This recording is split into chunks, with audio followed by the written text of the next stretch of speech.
Halo, assalamualaikum. Jumpa lagi di channel Hobi Hari. Apa kabar teman-teman? Semoga kalian dalam keadaan sehat walafiat. Alhamdulillah aku upload lagi hari ini. Setelah mungkin sebulan aku nggak upload video. Dan aku baru selesai kondangan dari acara nikahan teman kantorku. Oke teman-teman, pada kesempatan kali ini, habis dari acara kondangan ini aku mau spuring si Vario. Lebih tepatnya kontrol sih, yang udah kelewatan jadwalnya. Di bengkel langganan dekat rumahku itu, bengkel spuring, itu kontrol per 6 bulan sekali, diharapkan untuk balik. Cuman aku udah kelewat sih, harusnya aku Desember kemarin balik lagi ke bengkel spuring itu untuk cek kaki-kaki. Nah, selain itu juga aku di video kali ini akan memberikan tips apa saja yang harus kita perhatikan saat spuring. Jadi jangan istilahnya kalau kalian datang ke bengkel spuring itu langsung tinggal bilang mas spuring ke teknisinya, sedangkan kita nggak tahu seberapa cakap si teknisinya tersebut dan seberapa update software atau database mobil yang ada di mesin spuring itu. Jadi untuk mengetahui apa saja yang harus diperhatikan ketika kita spuring, simak terus videoku ini sampai selesai.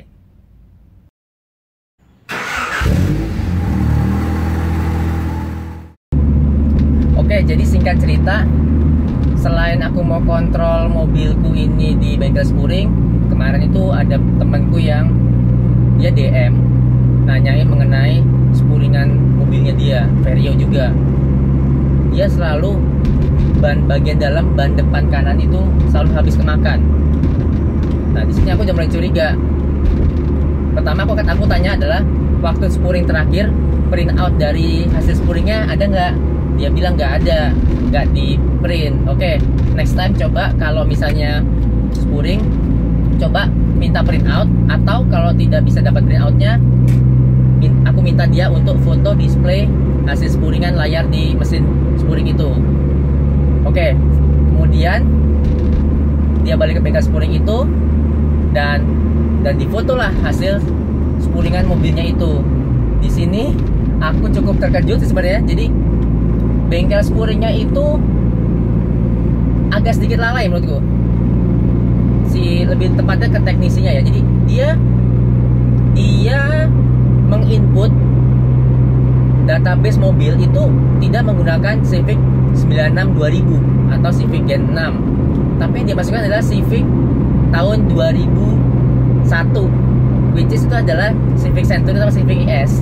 Nah, ini yang fatalnya itu adalah Vario itu bentuk kaki-kakinya adalah double wishbone, sedangkan si Civic ES itu adalah McPherson Strat. Itu secara alignment aja udah beda banget gitu. Makanya saja hasil spuringannya tuh nggak beres terus gitu.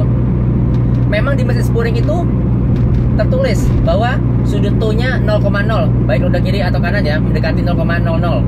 Tapi kenyataannya begitu dibawa ke jalan, yang dimakan itu adalah ban. Nah, aku sangat menyayangkan hal ini. Apa ya? Kalau memang database-nya nggak ada di mana di dalam mesin spuring itu, ya sudah, usah teknisi bilang, Pak maaf kita tidak bisa spuring karena database mobilnya tidak ada. Jangan hanya sekedar untuk mencoba style terus basis yang dipakai itu nggak benar gitu dalam penentuan data kendaraannya. Wah, di situ aku langsung bilang ke temanku itu kalau bisa besok pindah bengkel, cari tempat lain. Jadi sebelum mulai bongkar-bongkar atau nyetel tie rod, cek dulu si mekanik itu masukin database-nya apa gitu. Ya alhamdulillahnya setelah dia pindah bengkel, terus kemudian dia perhatiin si mekaniknya diarahin untuk masukin database sesuai dengan yang aku sampaikan. Ternyata mobilnya itu sebenarnya nggak ada masalah di kakinya. Cuman salah masukin database, tapi dia sudah harus bisa dibilang kehilangan bannya satu ya, dalam waktu ukuran 6 bulanan kalau nggak salah dibilang.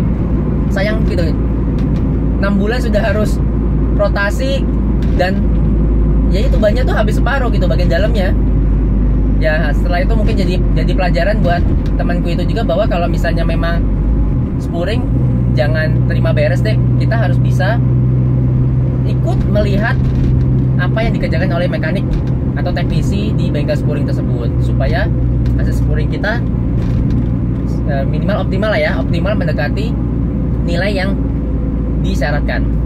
Oke, jadi teman-teman kita langsung saja menuju ke bengkel spuring di daerah BC dekat rumahku. Jadi videonya langsung aku skip aja ya.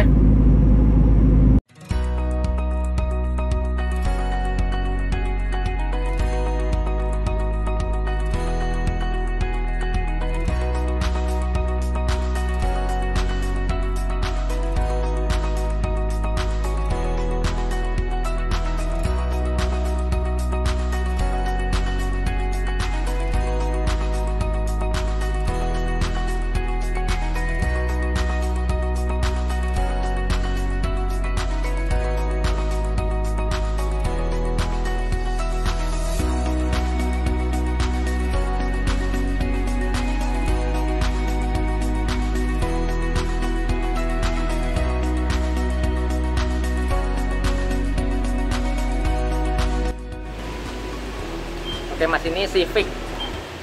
Nah, itu 96 2000. Nah, pakainya dashboard aja, sip. 5 pintu. Bagasi pintu kan? Iya. Nah, yaudah bener 5 pintu. Iya, benar.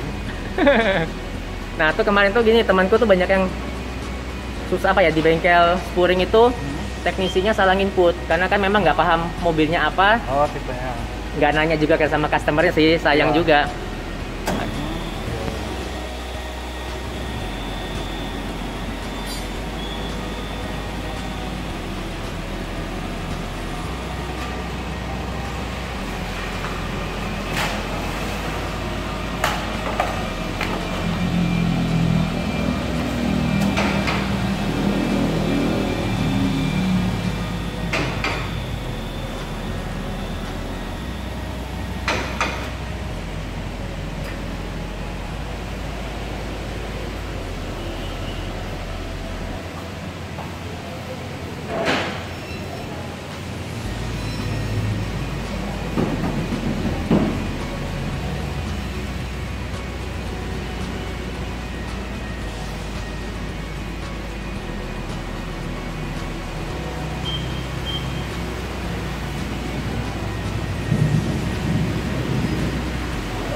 Nah, ini kondisi mobilnya baru naik mesin Spuring tapi belum di-adjust, jadi pembacaan awalnya tuh ternyata ya tuh yang sebelah kiri nih minus 0,17 ini terlalu besar nih. Tuh yang baik itu adalah mendekati 0,00 seperti yang kanan ini. Makanya sebenarnya setirnya agak narik ke kanan sedikit banget mobil ini. Jadi kalau yang kiri ini dikoreksi nanti total tuh-nya ini pasti jadi warna hijau. Untuk chamber aku udah setting 1,25, oke, masih sesuai. Untuk yang belakang, oke, nanti tinggal ini aja di adjust. Nah, sekarang kita untuk testing caster. Nah, pada posisi ini teknisi akan memasang sebuah alat atau besi untuk nahan rem sambil menggerak-gerakkan setirnya ke kiri atau ke kanan sambil membaca bacaan yang ada di display.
Ya paling yang ini Mas ya, tuh yang ini ya. Iya. Kita setel ya.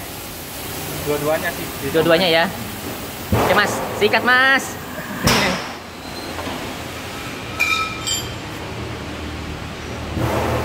Oke teman-teman, ini barusan setelah di tes caster tadi, casterku nilainya bagus. Cuman tinggal memang ini, tuh-nya yang ini yang harus dikoreksi nih. Dia harus mendekati 0,0. Kondisi sekarang tuh setirnya agak narik kanan memang. Karena nilai ini minus. Minus artinya apa? Rodanya tuh ke kiri, ngebuka ke kiri dikit. Oke, sekarang diajak sama teknisinya.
Oke, sekarang teknisinya naik ke mobil lagi, kemudian untuk setirnya diputar kiri kanan.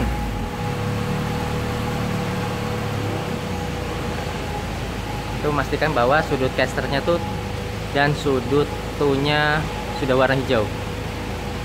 Kalau memang belum warna hijau, kemudian akan dilakukan adjustment lagi.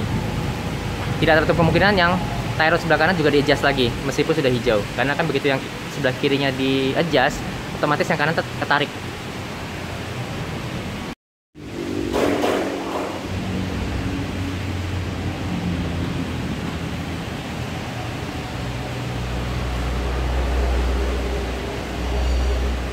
Sekarang sudut tuh yang sebelah kiri 0,08 sudah di bawah 0,1, akan di adjust lagi mendekati 0,00. Nah, yang kanan itu udah bagus 0,03.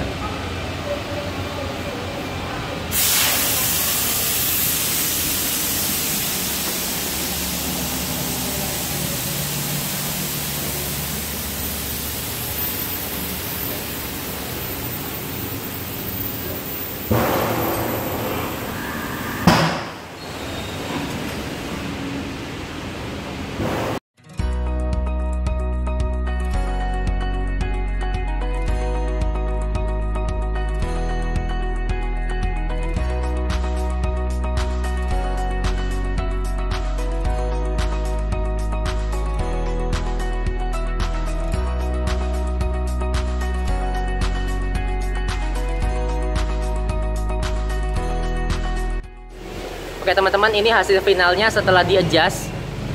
Tuh kiri 0,02, tuh kanan 0,3, in total 0,05 hijau. Nah, ini artinya roda kiri dan kanan itu lurus.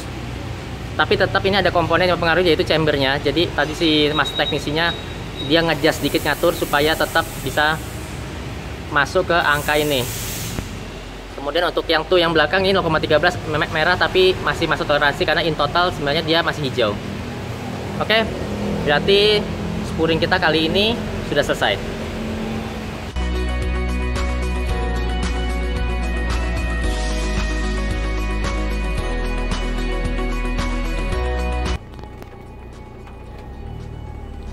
Oke teman-teman, aku sudah meninggalkan bengkel spuring tadi. Untuk biaya spuring di Saputra Ban tuh 150.000. Tadi aku juga nambah angin ban mobil. Kemudian aku rasakan setelah keluar dari bengkel tadi, memang pertama setir itu lebih enteng. Terus tadi kan setirku agak miring kanan sedikit banget, sekarang benar-benar presisi lurus.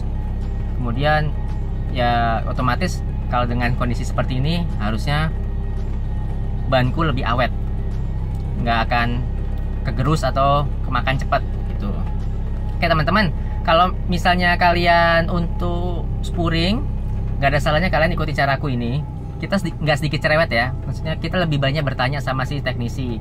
Kita sekaligus menguji seberapa paham teknisi itu untuk mengatur alignment roda atau kaki-kaki di mobil kita. Nggak ada salahnya juga kita banyak ngobrol juga. Sekalian kalau diajak ngobrol teknisi kan, kita tuh artinya kita ada interaksi lah ya. Nggak cuma terima beres mobil masuk spuring terus tolong spuring, terus kalau misalnya ada komplain kita bilang oh nggak enak, ya gimana kita mau bilang nggak enak lah, wong kita nggak merhatiin apa yang dibetulin, apa yang di adjust, apa yang di style gitu. Jadi teman-teman, sebaiknya kalau misalnya kalian ke bengkel spuring, kalian harus melihat mobil kalian apa yang sedang dikerjakan. Sekalian mumpung mobilnya diangkat kan, kalian bisa ngeliat kolong-kolong, ada yang bocor kah oli. Nah tadi aku juga ngeliat ternyata karter oliku tuh agak bocor tadi tuh, tapi ya nggak masalah sih. Tadi aku pagi-pagi ngecek oliku masih banyak ya, mudah-mudahan cuman seal karter oli aja. Oke teman-teman, kalau kalian suka dengan video ini jangan lupa untuk klik tombol like, komen di bawah, dan subscribe ke channel ini, dan tidak lupa untuk share ke teman-teman kalian apabila diperlukan. Sekian dulu video kali ini, sampai jumpa di videoku selanjutnya. Wassalamualaikum warahmatullahi wabarakatuh. Bye bye.